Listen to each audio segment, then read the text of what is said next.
ये रेस जिंदगी की रेस है, किसी की जिंदगी लेके ही खत्म होगी।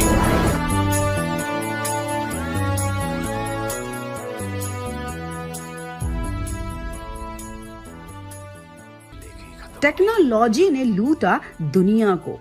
अलेक्जेंडर एंड्रेविच पेन, ये वो नाम है जो दुनिया के सबसे बड़ी साइबर हाइस्ट का मास्टरमाइंड था। अलेक्जेंडर एक सॉफ्टवेयर डेवलपर था और बाद में चलकर उसने जापान में रहते हुए अपने एक दोस्त आयो के साथ मिलकर एक काफी अलग सॉफ्टवेयर बनाया। उनके सॉफ्टवेयर बनाने का मेन मकसद था साइबर क्राइम करना, एक सॉफ्टवेयर जिसे आसानी से ट्रैक नहीं किया जा सकता और जो सिक्योरिटीज को भी अच्छे से चकमा दे सके। अलेक्जेंडर और ओए मिलकर अपने एक गैंग बनाते हैं और इस गैंग में कई सारे एक्सपर्ट्स, हैकर्स, प्रोग्रामर्स और सॉफ्टवेयर डेवलपर्स शामिल होते हैं। अलेक्जेंडर सारे लोगों को अपना प्लान समझाने लगता है। प्लान ये होता है कि एक एक करके दुनिया भर के सारे नेशनल बैंक्स के अकाउंट्स को हैक करके और सिक्योरिटीज को जाम करके वहां का सारा पैसा लूट लेना।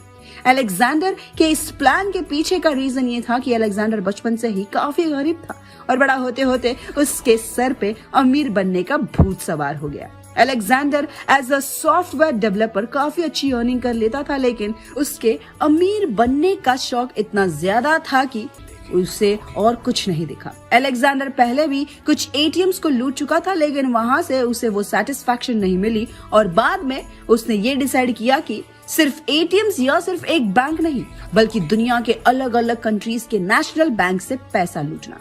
साल 2004 में अलेक्जेंडर और जापान के कुछ और लोगों के साथ मिलकर दुनिया की सबसे बड़ी साइबर हाइस्ट करते हैं।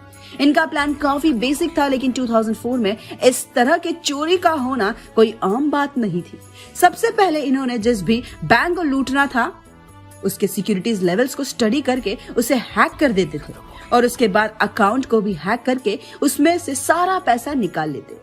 सबसे पहले इनकी गैंग जापान के नेशनल बैंक को लूटती है, उसके बाद चाइना, अमेरिका, रशिया और ऐसे करते करते इनकी गैंग दुनिया के कई सारे कंट्रीज के बैंक को खाली कर देते हैं। सिर्फ इतना ही नहीं, बल्कि इनकी गैंग कई सारे एटीएम से भी पूरे पैसे चोरी कर लेते हैं। बस कंप्यूटर के सामने बैठकर अलेक्जेंडर ओए और उनके बाकी के गैंग मेंबर्स दुनिया के हर कोने के पैसे लूट रहे थे। ऐसे करते करते दुनिया के कई सारे देशों के बैंक्स को खाली कर दिया गया। इस चोरी ने दुनिया भर में एक हाहाकार मचा दिया। दुनिया भर के लोगों को जवाब चाहिए था, लेकिन पुलिस को किसी का भी पता नहीं चल पाया। कड़ी मेहनत के बाद जाकर 2014 में आखिरकार अलेक्जेंडर को पकड़ लिया गया, उसी के सॉफ्टवेयर को हैक करके। पकड़े जाने के बाद अलेक्जेंडर से अथॉरिटीज को ये पता चलता है कि अलेक्जेंडर ने वो सारे पैसों को पूरी तरह से खर्च कर दिया है और बाकी काफी एडवांस टेक्नोलॉजी को बिल्ड करने के लिए। धूम के पिछली सारी मूवीज में हमें काफी इंटरेस्टिंग चोरियां देखने को मिली थी, तो इसी तरह की एक कहानी से इंस्पायर्ड होकर मेकर्स धूम 4 की प्लॉट को सेट कर सकते हैं।